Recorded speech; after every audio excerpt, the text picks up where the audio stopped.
দিদি, আমি শপিং এ যাচ্ছি, আমার কিন্তু বাড়ি ফিরতে দেরি হবে। তুমি সবার জন্য রান্না করে সবাইকে খেতে দিয়ে দিও, আমার জন্য কিন্তু অপেক্ষা করতে হবে না।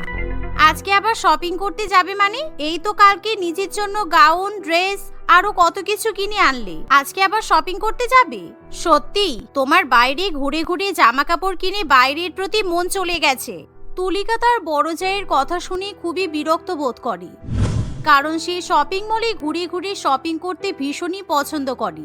শুধুমাত্র শপিং মল নয়, সে বিভিন্ন রকম দোকান থেকেও জামা কাপড় কিনে থাকে, কারণ অনলাইনে জামা কাপড় কেনা তার পছন্দ নয়। অন্যদিকে দিশা ছিল ভীষণই অনলাইন প্রেমী। সে সকাল থেকে রাত পর্যন্ত ফোনে মিন্ত্রা, অ্যামাজন, ফ্লিপকার্ট ইত্যাদি অ্যাপ্লিকেশনে ঘোরাঘুরি করে আর নিজের জন্য বিভিন্ন রকমের ড্রেস, জামা কাপড় কেনাকাটা করে। তুমি যখন রাত দিন অনলাইন থেকে জিনিসপত্র কেনো, তখন কি আমি তোমাকে বারণ করি? আমি অফলাইনে জামা কাপড় কিনতে যাচ্ছি, তাই তুমি আমাকে কোনো কথা বলবে না। অফলাইন থেকে মানুষই জামা কাপড় কেনে নাকি? ছোট ছোট দোকান, তার উপরে মানুষ একেবারে উপচে পড়ছে, কি ভিড় আর লোকের গায়ের গন্ধ, বাবারি বাবা। ওরকম অবস্থায় মোটেই শপিং করা যায় না। অনলাইনের মতো ভালো শপিং আর পৃথিবীতে দ্বিতীয় কিছুই হতে পারে না, কারণ অনলাইনে বিভিন্ন রকম দামি দামি দেশি বিদেশি ব্র্যান্ড অ্যাভেলেবেল আছে, আর হাজার হাজার জামা কাপড় তো আছেই। তাই online shopping is best. Best না ছাই। জামা কাপড় কিনতে যাব, যদি হাত দিয়ে ধরে জামার মেটেরিয়াল ফিল করতে না পারি, তাহলে জামা কাপড় কিনে লাভ নেই। অনলাইনে কি জামা অর্ডার করব আর কি সব উল্টোপাল্টা জামা কাপড় চলে আসবে, তার থেকে অফলাইনে শপিং করা অনেক ভালো। নিজে সাইজ বুঝে পরে দেখে শুনে ভালো মতো কিনে যাবে। এই বলে তুলিকা শপিং করতে বেরিয়ে যায়। অন্যদিকে তুলিকা শপিং করতে যাচ্ছে বলে দিশারও শপিং করতে খুবই ইচ্ছা হয়, তাই সে দেরি না করে ফোন খুলে শপিং করতে শুরু করে দেয়। দেখতে দেখতে এভাবেই বেলা 12টা বেজে যায়, তবুও বাড়িতে রান্না বান্নার কোনো নামগন্ধ নেই। কি ব্যাপার বড় বৌমা, তুমি রান্না বান্না করবে না? ছোট বৌমার তো সকাল থেকে কোনো পাত্তা নেই। শুনলাম নাকি শপিং করতে বেরিয়েছে, কিন্তু তুমি তো ঘরে বসে বসে ফোন দেখছো। এখন কি আমরা না খেয়ে বসে থাকবো নাকি? ও, আপনার ছোট বৌমা যখন শপিং করতে গেল তখন কোনো ব্যাপার নয়, আর আমি এখন অনলাইনে শপিং করছি বলে আপনি আমাকে তাড়া দিচ্ছেন? আপনার দুই ছেলেকে বলুন অনলাইন থেকে খাবার অর্ডার করিয়ে দেবে, কারণ আমি এখন অনলাইনে শপিং করছি, রান্না বান্না করতে পারবো না। হ্যাঁ, তোমরা সারাক্ষণ তাই করো। দুই বৌমা সংসারের সব কাজ ভুলে গিয়ে শুধুমাত্র শপিং করে যাও। এই বলে রচনা দেবী সেখান থেকে চলে যায়। সে তার দুই ছেলেকে সবার জন্য অনলাইন থেকে খাবার অর্ডার করতে বলে। এভাবে সেদিন দুপুরে তারা বাইরের খাবার খায়। দেখতে দেখতে সন্ধ্যা হয়ে এলে ছোট বৌমা নিজের জন্য সুন্দর সুন্দর জামা কাপড় কিনে নিয়ে চলে আসে। অন্যদিকে বড় বৌমা অনলাইনে কিছুদিন আগে যেই জামা কাপড়গুলো অর্ডার করেছিল সেগুলো আজকে ডেলিভারি হয়।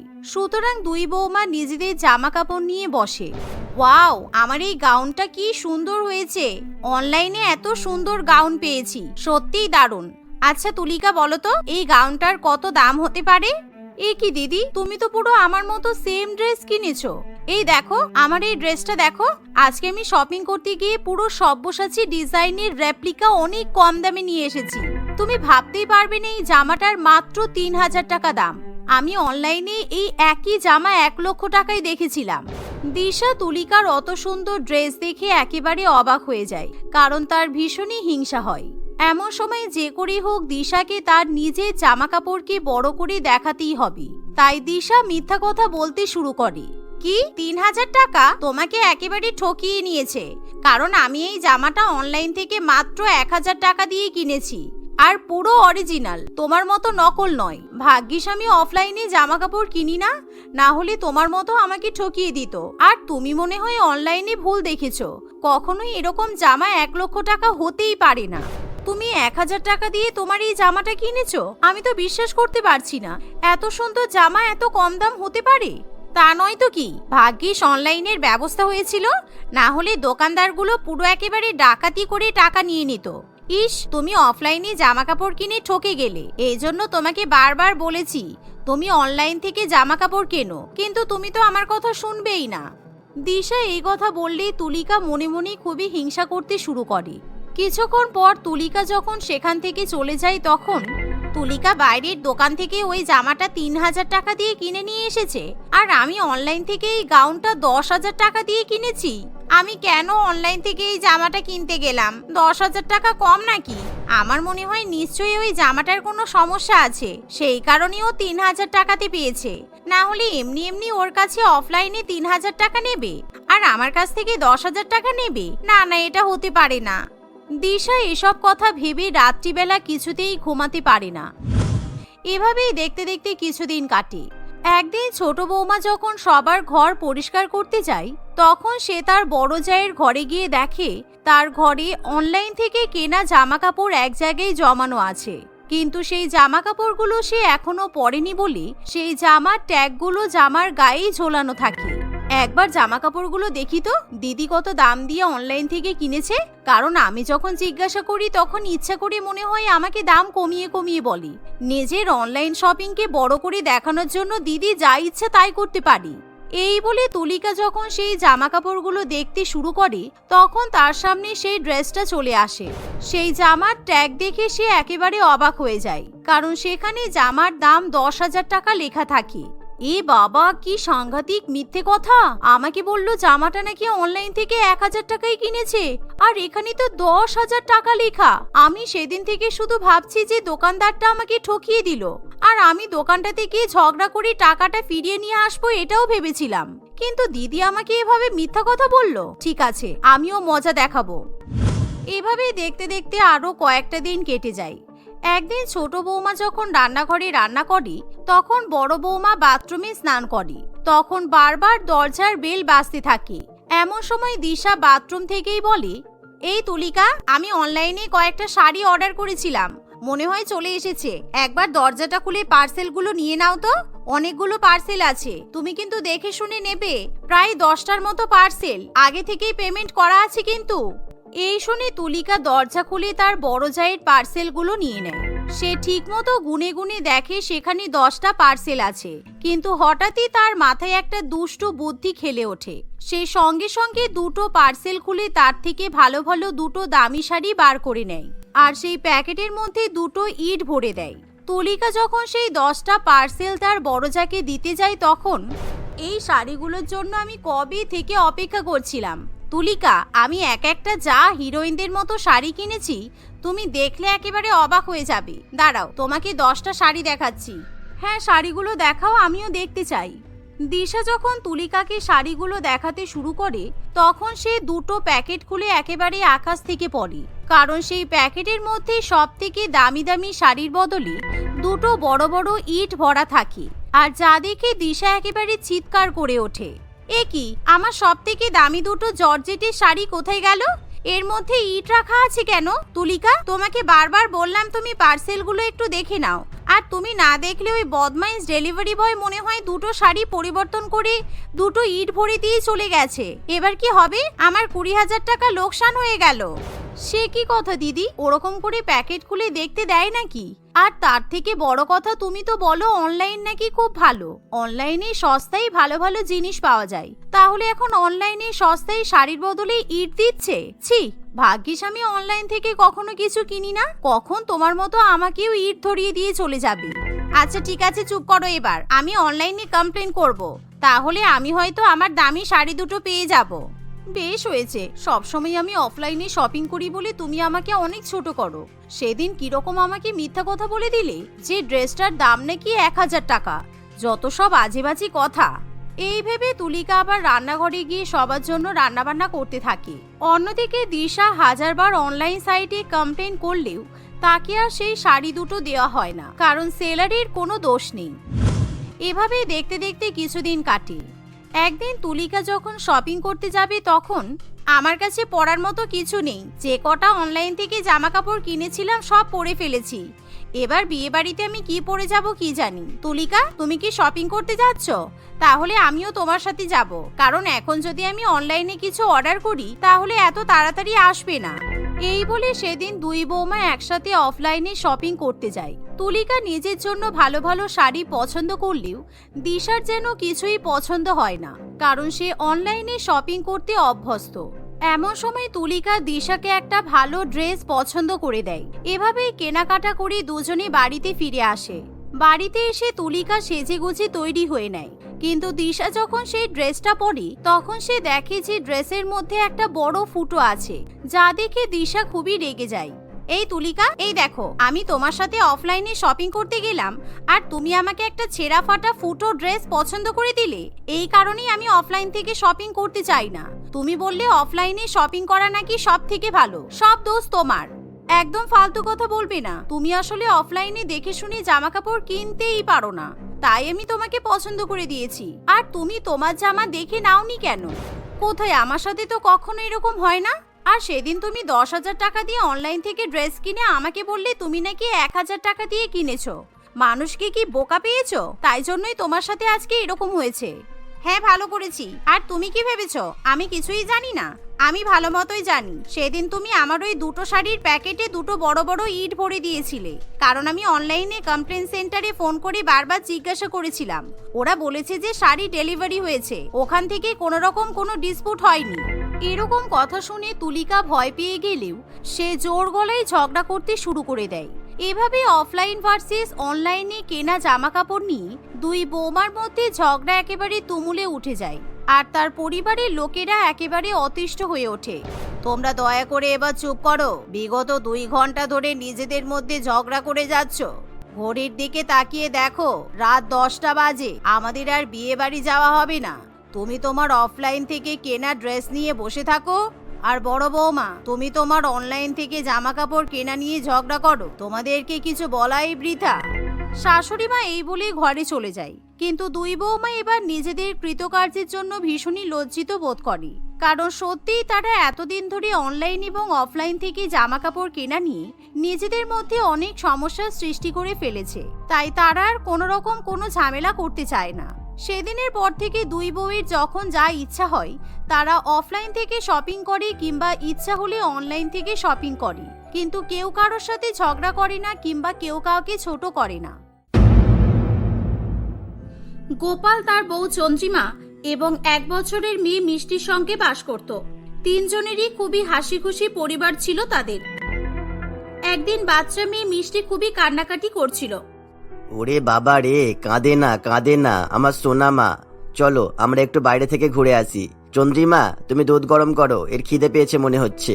আমি একটু বাইরে থেকে মিষ্টিকে ঘুরিয়ে নিয়ে আসছি। এই বলে গোপাল তার মেয়েকে নিয়ে বাইরে চলে যায়।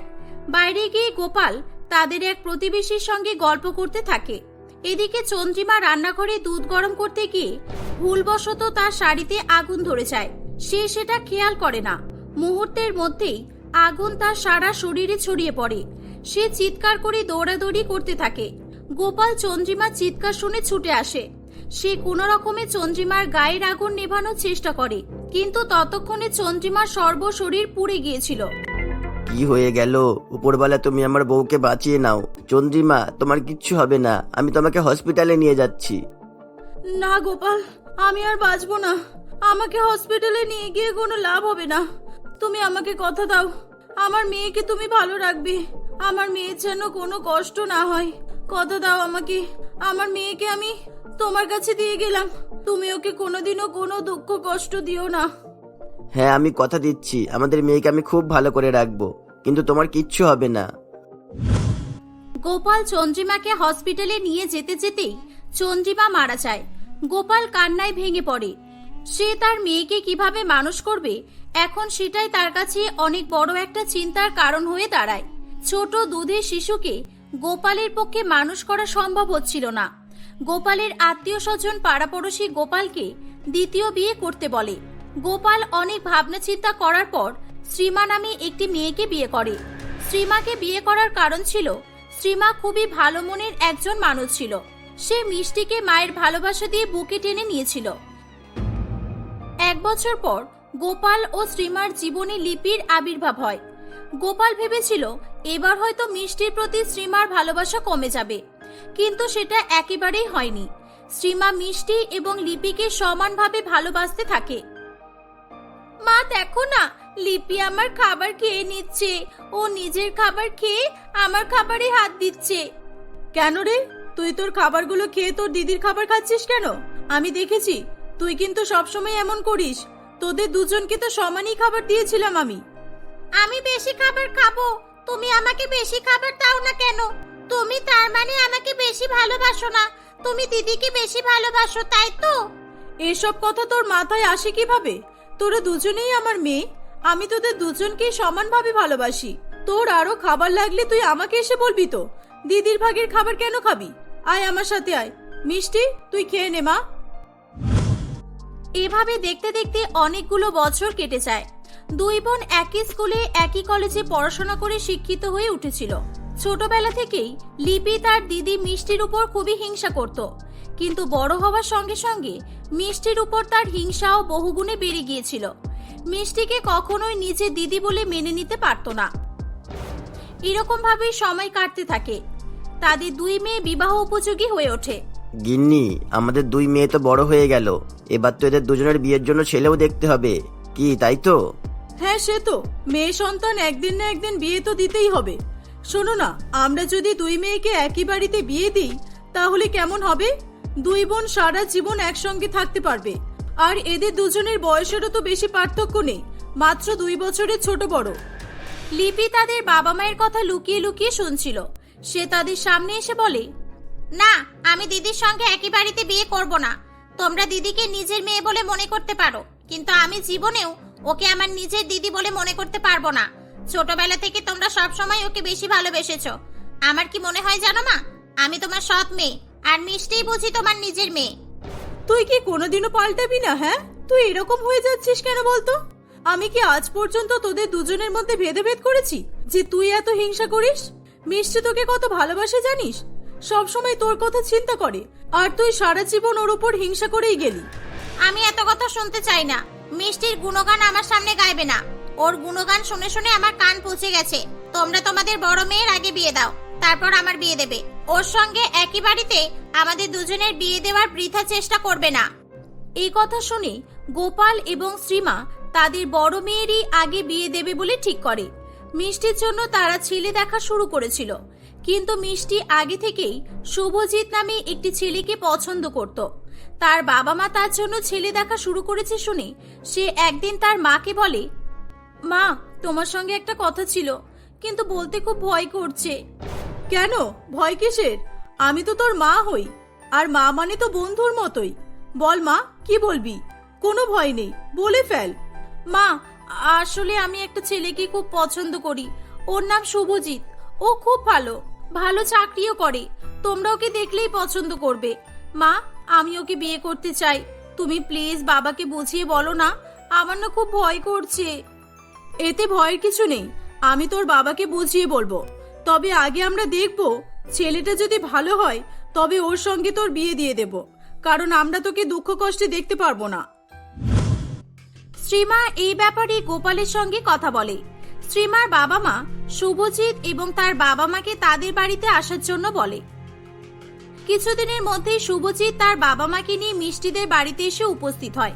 শুভজিৎ খুবই শিক্ষিত একজন ছেলে ছিল। সে একজন সফটওয়্যার ইঞ্জিনিয়ার ছিল। শুভজিৎ দেখতে খুবই হ্যান্ডসাম হওয়ার পাশাপাশি খুবই স্মার্ট ছিল। শুভজিৎকে মিষ্টির বাবা মা দুজনেই খুব পছন্দ করেছিল। লিপি শুভজিৎকে দেখে অবাক হয়ে যায়। সে মনে মনে ভাবে, ও মাই গড, ছেলেটা কত হ্যান্ডসাম দেখতে, যেমনই স্মার্ট তেমনই ড্যাশিং। ছেলেটা আবার বড়লোকও আছে। না, আমি কিছুতেই শুভজিতের সঙ্গে মিষ্টির বিয়ে হতে দেব না। শুভজিৎকে আমার চাই। আমি এতদিন ধরে এরকমই একটা ছেলের অপেক্ষায় ছিলাম। লিপি মনে মনে শুভজিৎকে দেখতে দেখতে এসবই ভাবতে থাকে। দুই পরিবার শুভজিৎ ও মিষ্টির বিয়ে ফাইনাল করে সেখান থেকে চলে যায়। লিপি কিছুতেই এগুলো মেনে নিতে পারছিল না। মা, বাবা, আমার শুভজিৎকে খুব পছন্দ হয়েছে। আমি শুভজিৎকে বিয়ে করতে চাই। তোমরা প্লিজ শুভজিতের সঙ্গে আমার বিয়ে দিয়ে দাও। তোমরা দিদির জন্য অন্য ছেলে দেখো। তুই কি পাগল হয়ে গেছিস? ছোটবেলা থেকে হিংসা করে করে আজকে তুই এতদূর পৌঁছে গেলি? মিষ্টি আর শুভজিৎ একে অপরকে পছন্দ করে, এটা কোনোদিনই সম্ভব না। শুভজিৎ মিষ্টিকেই বিয়ে করবে। লিপি, তুই কেন চিন্তা করছিস মা? আমরা তোর জন্য শুভজিতের চেয়েও ভালো ছেলে খোঁজ করব। না, আমার শুভজিৎকেই চাই। আমি কিচ্ছু শুনতে চাই না। ছোটবেলা থেকে তোমরা সবসময় মিষ্টির কথাই শুনেছো। মিষ্টিকেই বেশি ভালোবেসেছো, ওকেই তোমরা বেশি প্রাধান্য দিয়েছো। সারা জীবন আমাকে তোমরা বঞ্চিত করেছো, আজকে আমার কথা তোমাদের শুনতেই হবে। যেভাবেই হোক শুভজিতের সঙ্গে আমার বিয়ে দিতেই হবে, না হলে কিন্তু আমি কোনোদিনও কাউকে বিয়ে করব না। লিপি, তুই কিন্তু বড্ড বেশি পাগলামি করছিস। এটা কি করে সম্ভব? তুই একবার ভেবেচিন্তে কথাগুলো বলবি না? থাক, তোমাদের বলে কোনো লাভ নেই। দিদি, তুই কিছু বলছিস না কেন? তুই তো আমাকে খুব ভালোবাসিস, বল। ভালোবাসিস মুখে বললেই তো হয় না, সেটা প্রমাণ করে দেখাতে হয়। তুই যদি আমাকে সত্যি ভালোবেসে থাকিস তাহলে শুভজিৎকে বিয়ে করার জন্য তুই বারণ করে দে, আর বাবা মাকে বোঝা যেন শুভজিতের সঙ্গে আমার বিয়ে দেয়, না হলে কিন্তু আমি বিষ খেয়ে মরে যাব। এমন বলিস না বোন, আমি তোকে নিজের থেকেও বেশি ভালোবাসি, আর তোর জন্য আমি সবকিছু করতে পারবো। বাবা মা, আমি শুভজিৎকে বিয়ে করব না। তোমরা লিপির সঙ্গে শুভজিতের বিয়ে দেওয়ার ব্যবস্থা করো। তুই কি পাগল হয়ে গেছিস? এটা কোনোদিনও হবে না, আমরা এটা হতে দেব না। তুই শুভজিৎকে পছন্দ করিস, এটা জানা সত্ত্বে কিভাবে শুভজিতের সঙ্গে লিপির বিয়ে দেব আমরা? কিছু হবে না মা, আমি অন্য কাউকে বিয়ে করে নেব। আমার কথা ছাড়ো না, লিপি আমার বোন, এ সারা জীবন সুখে থাকবে, আমি এটাই চাই। তুই তো তোর সিদ্ধান্ত জানিয়ে দিলি। একবারে কি ভেবেছিস শুভজিৎ কি করবে? শুভজিৎ তোকে পছন্দ করে, ও কি লিপিকে বিয়ে করতে চাইবে? কেন চাইবে না? আমি কি দিদির থেকে দেখতে খারাপ নাকি? দিদির থেকেও তো দেখতে সুন্দর আমি। আমাদের দুজনের শিক্ষাগত যোগ্যতাও একই, একই পরিবারের মেয়ে, তাহলে কেন আমাকে পছন্দ করবে না? তোমরা চিন্তা করো না, আমি শুভজিৎকে বুঝিয়ে বলবো। আশা করছি ও আমার কথা নিশ্চয়ই শুনবে। পরের দিন মিষ্টি শুভজিতের সঙ্গে দেখা করতে গিয়ে সবকিছু বুঝিয়ে বলে। তোমার কি মাথা খারাপ হয়ে গেছে? বিয়ে মানে কি ছেলে খেলা মনে করো নাকি? আমি তোমাকে পছন্দ করি, তোমাকে ভালোবাসি। আমি কিভাবে তোমার বোনকে বিয়ে করতে পারি? তুমি তোমার বোনকে ভালোবাসো ঠিক আছে, কিন্তু তুমি কি আমার দিকটা একবারও ভেবেছো? কোনো মতেই না। আমি বিয়ে করলে শুধু তোমাকেই করব, তোমার বোনকে আমি কোনোদিনও বিয়ে করতে পারবো না। এই বলে শুভজিৎ সেখান থেকে চলে যায়। মিষ্টি বাড়িতে এসে তার বাবা মাকে শুভজিতের সিদ্ধান্তের ব্যাপারে জানায়। আমি তো আগেই বলেছিলাম এটা কিছুতেই সম্ভব না। লিপি, তুই একটাবার বোঝার চেষ্টা কর মা, আমরা জোর করে কিছুই করতে পারি না। তোর দিদি তোর জন্য সবকিছুই বিসর্জন দিতে রাজি আছে, কিন্তু শুভজিৎ যার সঙ্গে তুই বিয়ে করতে চাইছিস তার তো বিয়েতে মত নেই। জোর করে তুই কিভাবে বিয়ে করবি? তুই বুঝতে পারছিস আমাদের কথা? আমাকে ক্ষমা করে দে বোন, আমি কিছুতেই শুভজিৎকে রাজি করাতে পারলাম না। ঠিক আছে, কোনো অসুবিধা নেই, শুভজিতের সঙ্গে তোরই বিয়ে হবে। আমি বুঝতে পেরেছি জোর করে কোনো জিনিস আয়ত্ত করা যায় না। দিদি, তুই নিশ্চিন্তে থাক, শুভজিতের সঙ্গে তোরই বিয়ে হবে। লিপির কথা শুনে সবাই খুব খুশি হয়, কিন্তু লিপি মুখে ভালো ভালো কথা বললেও মনের মধ্যে তার অন্য কিছুই চলছিল।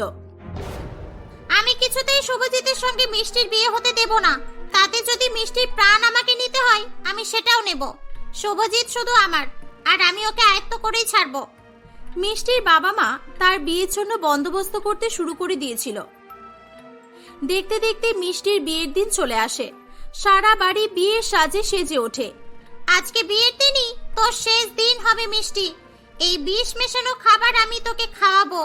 তুই সোজা উপরওয়ালার কাছে পৌঁছে যাবি, তারপর শুভজিৎ শুধু আমার হবে। লিপি বিষ মিশ্রিত খাবার মিষ্টির ঘরে গিয়ে রেখে আসে। কিছুক্ষণের মধ্যেই খাবার খাওয়া মাত্রই মিষ্টি অজ্ঞান হয়ে পড়ে যায়। সবাই খুব ভয় পেয়ে যায় এবং তাড়াতাড়ি করে মিষ্টিকে হসপিটালে নিয়ে যায়। ডাক্তার অনেক চেষ্টা করার পরও মিষ্টিকে বাঁচাতে পারে না। মিষ্টি মারা যাওয়ার আগে একটা চিঠি ডাক্তারের কাছে দিয়ে গিয়েছিল। চিঠিটা নিয়ে শুভজিৎ পড়তে শুরু করে। বোন, আমি তোকে সত্যি খুব ভালোবাসি, আর তুই আমার কাছে প্রমাণ চেয়েছিলি। আজকে আমি তোকে প্রমাণ দিলাম। তুই আমার খাবারে বিষ মিশিয়ে আমাকে মেরে ফেলার চেষ্টা করেছিলি, কিন্তু আমি তোর বিষ মেশানো খাবারটা খাইনি। আমি নিজে থেকে অন্য বিষ খেয়ে আত্মহত্যা করলাম। আমি মরার পর তোর উপর কেউ দোষ চাপাতে পারবে না। তুই শুভজিৎকে বিয়ে করতে চাস, শুভজিৎ তোরই হবে। শুভজিৎ, আমার শেষ ইচ্ছা তুমি পূরণ করো। আজকের দিনে আমার আর তোমার বিয়ের দিনেই তুমি আমার বোনকে বিয়ে করো, না হলে আমার আত্মা কখনোই শান্তি পাবে না। আমাকে সবাই ক্ষমা করে দিও, এটা ছাড়া আমার কাছে কোনো উপায় ছিল না। লিপি, তুই ভালো থাকিস বোন আমার। মিষ্টির চিঠি পড়ে সকলে হাউ হাউ করে কাঁদতে শুরু করে। সবচেয়ে বেশি কাঁদে লিপি। দিদি, আমাকে ক্ষমা করে দে, আমি তোকে কোনোদিনও বুঝতে পারিনি। আমাকে ক্ষমা করে দে দিদি। লিপি তার ভুলের জন্য আফসোস করতে থাকে। শেষ পর্যন্ত মিষ্টির শেষ ইচ্ছা পূরণ করার জন্য লিপির সঙ্গে শুভজিতের বিয়ে দেওয়া হয়। একই দিনে একই সঙ্গে দুই বোন বাড়ি থেকে বিদায় নেয়। এক বোনকে পালকি করে শ্বশুর বাড়িতে নিয়ে যাওয়া হয় আর অন্য বোনের শবদেহ সৎকারের জন্য নিয়ে যাওয়া হয়।